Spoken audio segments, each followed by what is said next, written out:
What's going on, guys?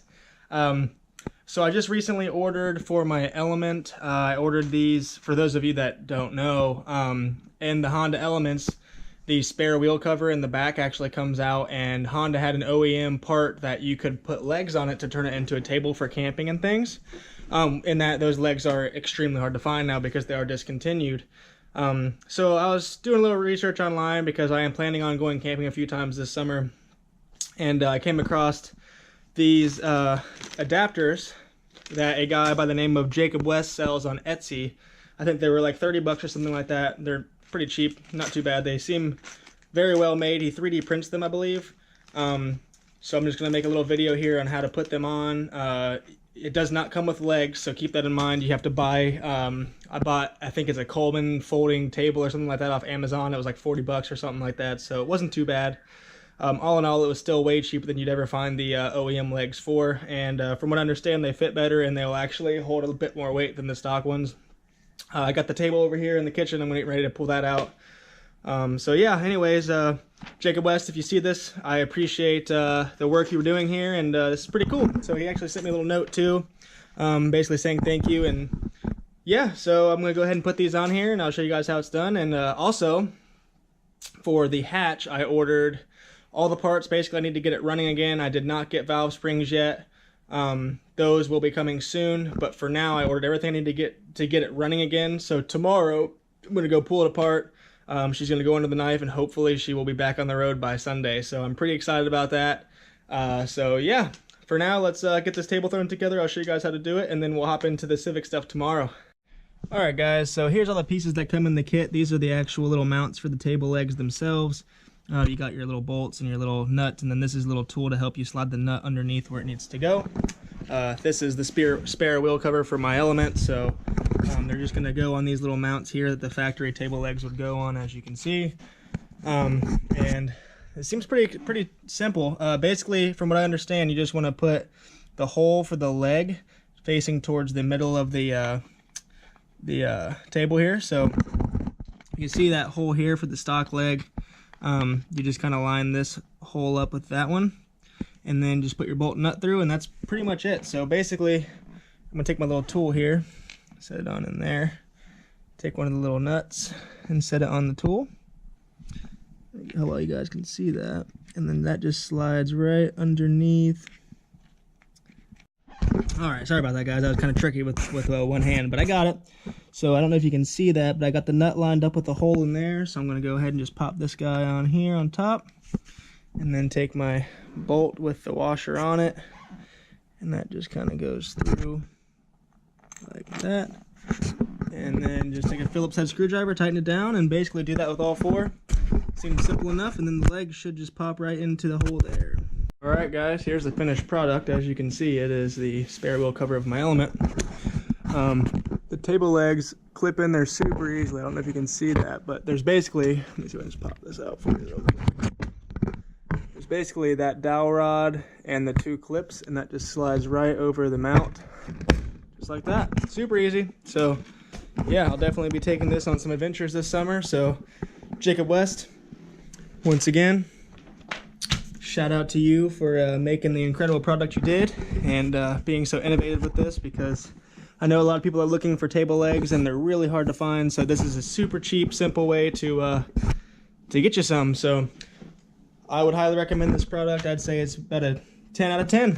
Honestly, it seems pretty sturdy. I could definitely put a lot of stuff on there. So yeah, there you go, guys. And like I said, so tomorrow I will be taking the hatch over to my buddy's shop, and we will be getting it apart. Got to pull the head off, get the valve out of there. I'm going to be doing the water pump and timing belt as well, just because I'm pulling it apart. Mine as well. So hopefully by tomorrow evening, the hatch should be back on the road and we'll be cruising around that thing. So yeah, I will see you guys in the morning. What's going on, guys? It's now the next day. I'm heading over to the shop that the hatch is sitting at now. I'm meeting my buddy Rick over there. He's got a truck and trailer, and he's also got the shop that he's letting me use to get it done today. So big shout out to Rick. So yeah, I'm on my way over there now. I'm going to pick up the car, and then we will get it over to the shop, and I'll start tearing into it. So I'll see you guys there. Alright guys, just got my car all loaded up in the trailer, so we're heading over to Rick's shop now. So yeah, hopefully in a few hours she'll be running. I just realized I left my battery for it at home, so I'm gonna have to get it all together and then run home and grab the battery for it. But other than that, we should be good to go. All right, guys, just made it over to Rick's shop. The Element there. This is Rick's BMW that he uses on road course stuff. Pretty cool. It's got water meth injection. It's pretty rowdy, I'm sure. Just got my hatch up here on the jack stands, but ready to pull apart here. Already putting that table to good use that I got for the Element, so that's pretty cool there. So I did forget a couple things. I have to run back home real quick. I need to get a catch can for all my oil and coolant and things like that, and then I left the battery at home, so I'm gonna have to run back home and get the battery and the catch bin or can or whatever, so I can get all the fluids drained out, and then I'll start pulling it apart. All right, guys, so I went ahead and drained all the fluids. The oil is still trickling out of there now, but it is getting out. So the next, I'm going to take off my serpentine belt on here, and then I can remove my crank pulley, and then yeah, we'll be able to get to the timing covers from there relatively easily.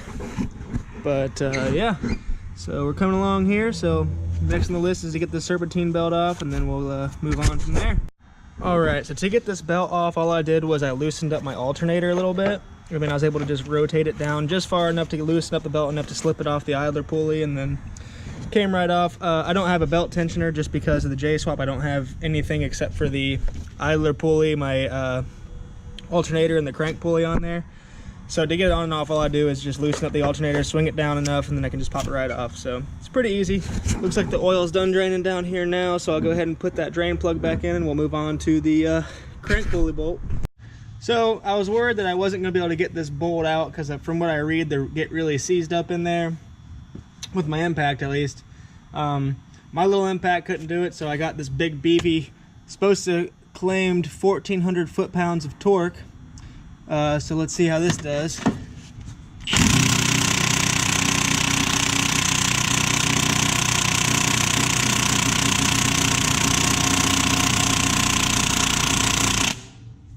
Not even a budge. Cool. So plan B, I guess, is gonna be try a giant breaker bar and see if we can get it off there somehow. All right, guys, I finally got that crank pulley bolt out. It was quite a mission. So what I did was went over to AutoZone, bought this Honda crank pulley tool wrench. It fits in around the outside of the crank pulley there. Then you put your 1/2-inch drive socket wrench on there, and that kind of holds it in place against the axle. I took a breaker bar with, I believe, was a 19mm socket on it with a pipe, and I threaded that up through here to the top, and I took this top mount off here, so I was able to just wedge it right past that. And I swear I thought I was going to break this poor breaker bar, but it finally broke loose. So whew, that was the biggest hurdle that I think I was going to face for this. So it should be smooth sailing from here, so let's carry on. All right, so the pulley's off. One good thing about these motors is that once you get that bolt out, the pulley just slides right off relatively easily. This guy right here is behind it, so make sure you keep that in the exact same spot it was, because you don't want to flip it over, because it's got a little bit of a bevel shape to it. So keep that on there so we know where it was at. Everything's good to go. So now I gotta take the tensioner off. I know I said I didn't have one, I just don't use it. I just use the idler pulley on it. So I'm going to take the tensioner off now so I can get this timing cover all the way out and this top mount, and then I can be able to access the whole timing belt. I'll be able to pull it out, and then we'll move on to getting the head off. Alright, so I got the timing cover off, the lower timing cover that is. I actually, trying to get this tensioner off, where's the wrench at? I was taking the bolt out, and I just loosened it all the way until my socket wrench touched right here, and then I got wedged in there, but I was able to pull this out far enough to get everything past it. So I'm just gonna go ahead and leave that where it's at, and then yeah, I'm gonna go ahead and pull the belt off now. There's two 10mm bolts back here. I don't know how you guys can see it on the tensioner right here.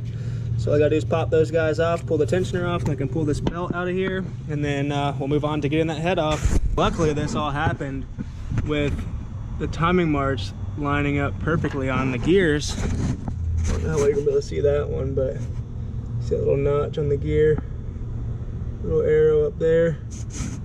So it's weird that the notch on this one at the bottom, but I think it's just 180 out, because that notch is right there, it is cylinder 5 at top dead center, but I believe 1 and 5 are on the same stroke. So I think cylinder 1 and 5 are at TDC right now, so which is probably why that timing mark would be at the top if it was cylinder 1 over here. So cylinder 1 is at the bottom. So I'm just gonna go ahead and leave everything how it is, pull the head off, put it back on, and then we'll just hopefully it'll come right back into time. We'll end up like this. All right, so here's the timing belt tensioner here. When you get it off, you can check to make sure that it's still good. If you can't push it down by hand, then you know it's still good. So what you're gonna do here, slide this into a vise, and you're gonna slowly close that up, and then I use a little tiny Allen wrench, stick it through that hole, and then when this hole comes all the way down, they'll line up, and you just stick that in there. That'll hold it shut, so when you put it back in, all you gotta do is pull your Allen wrench out, and then it'll put tension on the belt. So I'm gonna go ahead and put some pressure on this guy. Now I got it in the vise here, and I do wanna mention that you wanna go real slow with it. You don't wanna overdo it, so slowly close that in there. I don't know how well you guys can see that sliding in, but it's going ever so slowly. And then once that hole goes in there, I'm gonna line up. I'm gonna go ahead and slide the Allen wrench in. About like there. Slide the Allen wrench on through there. And now, oops, we're good to go. So all I gotta do when I put this guy back in there, tighten it back down, and I can just pull this Allen wrench out, and it'll put tension back on the belt. Sorry guys, I'm working on myself today, so all this is kind of hard to do with one hand, but I'm getting it figured out. So yeah, I'm gonna go ahead, now that I got tension off the belt, I'm gonna set this over here on my handy dandy table. Got tension off the belt now, so I can go ahead and slide all this out, making note of where all of it goes. So don't want to move any of the cam gears, just easy does it. Take it all out of there. This belt actually looks relatively new. I wonder if this has been done. I didn't know. You guys know I bought this motor used from a friend at work, so he wasn't sure either. He doesn't know any of this stuff, but this belt looks brand spanking new. But I'm gonna go ahead and replace it anyways, because I already got one sitting over there. So I'm gonna finish getting this belt off here. We'll get the water pump out, replace that, and then we will move on. So I did take the tensioner pulley off. It also looks brand new, but I just wanted to grease up this little dowel rod that it slides on here. Throw some grease on there, that way it slides a little easier. It's got some gunk on there I'm going to clean off, and then yeah, got some all-purpose grease I'm going to throw on this guy, and it should slide in and out real nice and easy. So yep, we're going to go ahead and take this water pump out now. I think there's 1, 2, 3, 4, 5, 6 maybe 10mm bolts. Pull that guy off, and so I got all the bolts out of the water pump. As you can see down there, I put this bin under there that I've been draining all my fluids into, but unfortunately the jack that's holding the engine up right now is kind of in the way, so probably gonna get coolant all over the floor. So Rick, I am sorry, I will clean it up, but I'm gonna go ahead and pop this water pump loose now. I'm gonna find a good spot to do it at. All right, got the old water pump off here now. It did make quite the mess, so I'm gonna have some mopping to do when I'm done here, but I got most of it in the bin. So now the new water pump's just gonna snap right in there where the old one came off of. And that should be the last thing we have to do before we can start pulling the engine apart. So, all right, some new water pumps on there now. All the bolts are torqued down to spec, which was 9 foot-pounds per little bolt. So now we can go ahead and start pulling our intake manifold off, and we can get our heads off.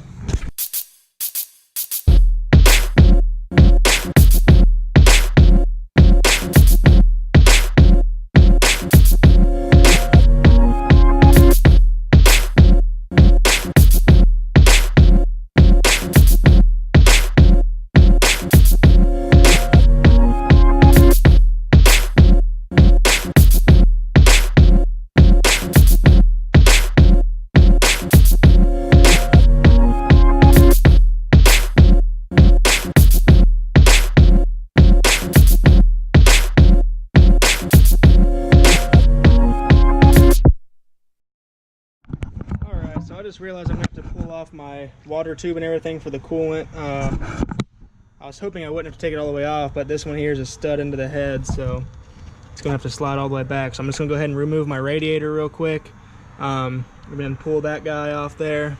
shouldn't be too bad to get off. And then, yeah, move on. After that, it's just the down pipe I gotta take off, and then we can start pulling the head. All right, guys, I think I got everything off here that needs to come off to pull the head. Like I said, I'm gonna go ahead and leave these intake runners on here because they can just come off with the head. So, but it looks like everything's off that needs to be off. So I'm gonna go ahead and take out the head studs or head bolts. Excuse me. There is a certain order they go in. I have it pulled up on my phone, so I can go ahead and do that real quick, and then we'll get this head off here.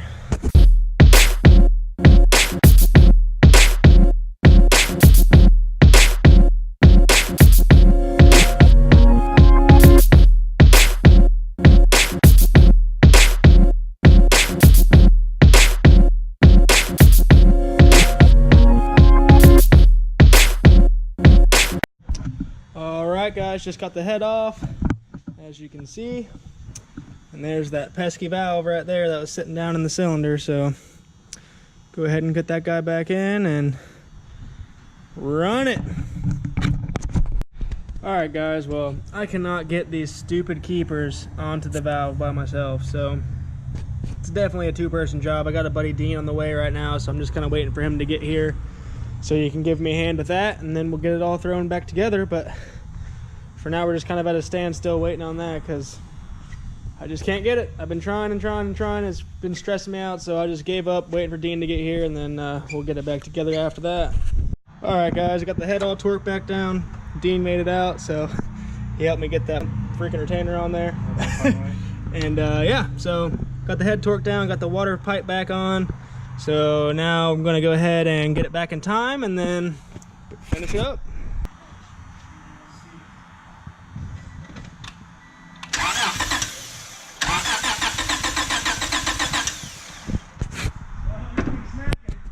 Alright guys, so it's been a long day. I think it's been about 9 hours or so. About a good hour, hour and a half was waiting for Buddy to come over to help me out. Dean's leaving as we speak, so yeah, the car is all good to go. I'll put back together. I did forget to bring the kill switch that goes in the glove box, so it will not start, but it does crank and it sounds healthy. So I'm going to come back in the morning because it's probably about 10 o'clock now. I'm going to come back in the morning with the key for the kill switch, and then hopefully I'll be driving it home tomorrow. So got it all topped off with oil. I need to get some more coolant because I couldn't, only one jug of coolant apparently didn't fill it all the way up. But yeah, she's ready to go. So I'll see you guys in the morning, and hopefully we'll be driving it home. All right guys, it's now the next day. I'm heading up to pick the hatch up now. I got a drain bin for the oil in the back so I can transfer the oil home. I'm probably just gonna top the coolant off with some water, and I got my key for it. As you can see, it's labeled the hatch, so should be able to get her started up and drive her home today. So yeah, we'll see what happens when we get there. All right guys, just got back over here to the shop with the hatch. So I'm gonna go ahead and put the kill switch back in it now and see if it starts up.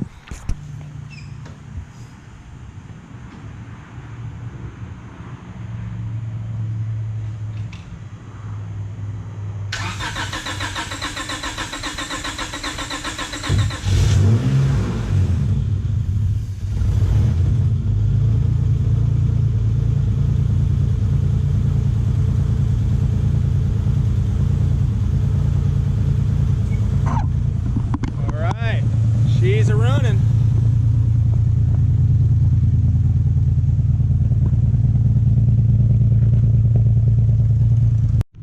Alright, so just topping it off with some water in here now, letting it warm up so the thermostat can open up and suck it all in there. Get the water pump running and everything, get it all full of fluids, and then go ahead and take her on home. So far, so good.